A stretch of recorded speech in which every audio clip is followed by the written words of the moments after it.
Hey everyone, my name is Wedge, and it's time for a ridiculous modern deck tech, and by ridiculous, I mean just insanity. What you're about to see is absolutely off-the-wall amazing, don't say I didn't warn you. Best part, the deck is super cheap, like under $30 cheap, and it can totally dumpster a ton of modern decks out of nowhere. Oh, it's beautiful. We're going deep and you're going to love it. Now, to make sure we stick to our budget parameters, we'll be using TCG Player to price out each card, and if you want to see the deck list or purchase any of the cards for it, be sure to click the first link in the description. Everything you need will be right there. Okay, without further ado, it's time to show you the hottest mess of awesomeness you've ever seen, oh baby.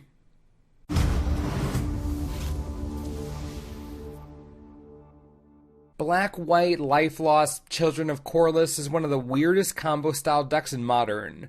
We'll begin with the namesake cards so you know what we're dealing with. 1 white mana for a 1/1 Human Rebel Cleric. You can sacrifice and you gain life equal to the life you've lost this turn. Children of Corliss is meant to erase a huge hit to your life total, hopefully saving you from certain death. Of course, losing a bunch of life doesn't just happen because your opponent is trying to kill you. Oh, no. You can also lose massive amounts of life by your own hand. This is gonna be fun. The deck runs Immolating Soul Eater as a playset. Might not seem like much, but this Robot Hound is one of the best cards in the deck. Remember, Children of Corliss counts all life you've lost this turn no matter how you lost it. Which means that you decide to, let's say, dump 18 life into your Immolating Soul Eater to make it gigantic.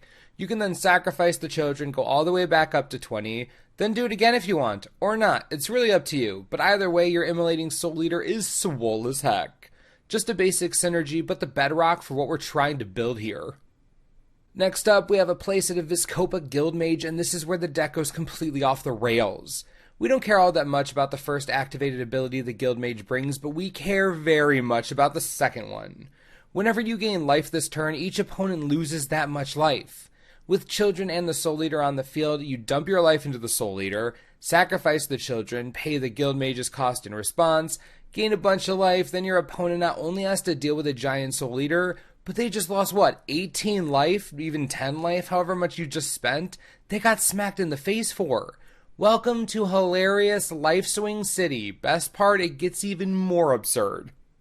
Say hello to Tainted Sigil, one of the most busted cards no one's ever heard of. You can tap and sacrifice it to gain life equal to the total life lost by all players this turn, everyone, including you.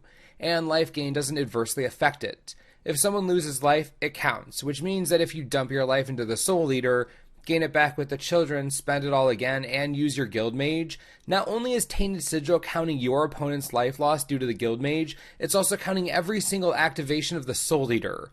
Your life total flies through the roof, and if you wait for the right time to use the Guildmage's ability, your opponent's life total will be, -20 before they even know what's going on? I know, right? Isn't it beautiful? We're not even close to being done. What makes a deck like this tick is more ways to do what you want to do. We already have 8 ways to gain lost life, but we need more interesting and impactful ways to actually lose the life to begin with. We're running a playset of Wall of Blood. Normally a gruesomely terrible card against the fast decks in this meta, especially when it's carrying around damage-based removal. Wall of Blood is going to provide a solid life sink and respectable blocker, at least temporarily. Don't have a Soul Eater, you can still do crazy life shenanigans with the wall. Want something a bit more exciting than, a wall? I got your back. Pain's Reward is an auto-include if there ever were one. You get to bid a massive amount of life, and you get 4 cards out of the deal. There's literally no downside to this enabler. It's basically designed for what we're trying to do here. Being sorcery speed isn't ideal, so I guess that's technically a downside, but it's still more than capable of putting you way ahead on cards, way low on life, just the way you like it. Our last life sink in the deck is Plunge into Darkness. This card is especially important because you get to pay a ton of life at instant speed for a cheap cost, and you get to dig through your deck for the exact answer you need. Imagine plunging for 10 or 15, even as small as 5 is a big deal when you're looking for something specific. The reason it's in the deck over similar filter cards, this is everything we want. Cheap, instant speed, easy life sink, done, perfect. As you can see, we have plenty of ways to lose life in one fell swoop if our opponent isn't gracious enough to do it for us, which means that we're really only missing one more piece, more redundancy in the Vizkopa Guildmage department. We can't solely rely on this little mage's ability to get us to the finish line. That's why we're running Sanguine Bond.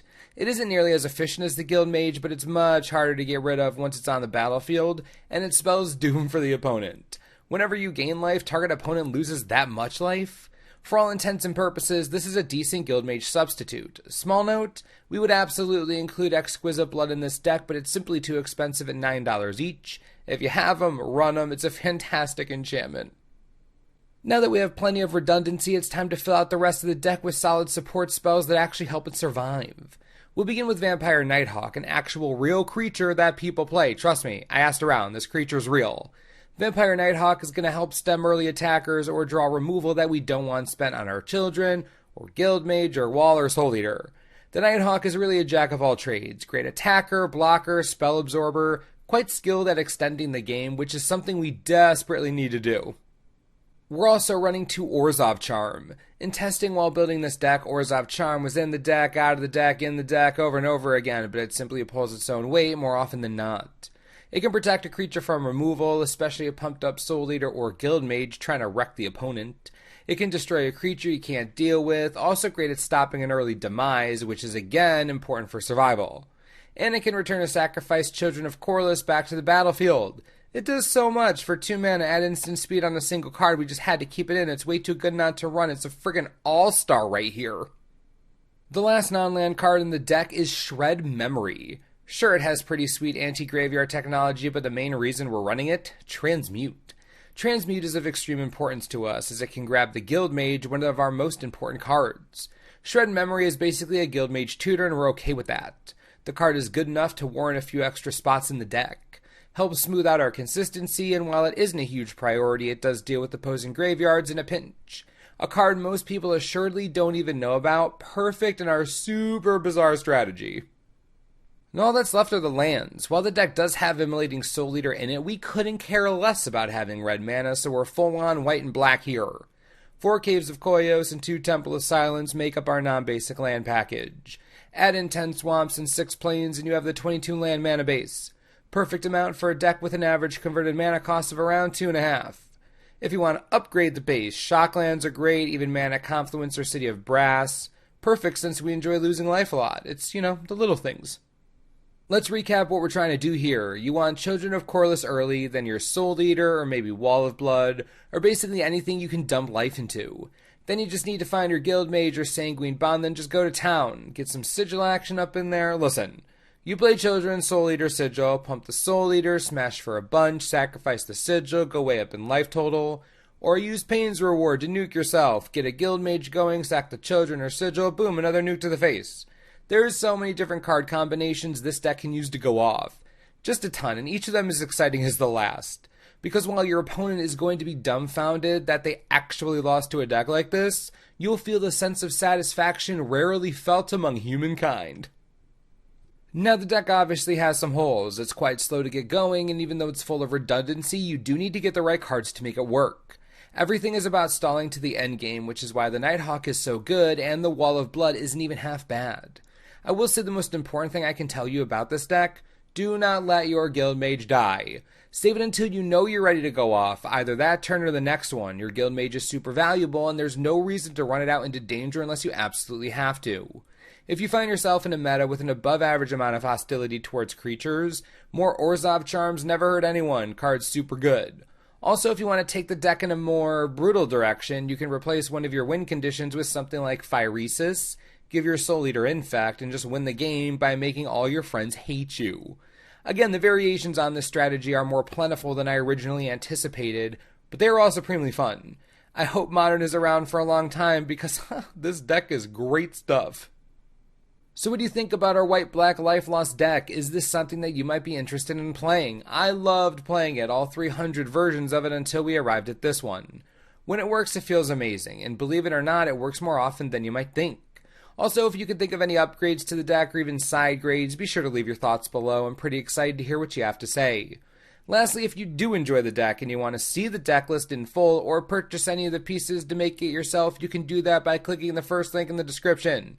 Helps the channel out, and it's super cheap. It's a win-win as far as I'm concerned. As always, thanks for watching, and we'll see you next time.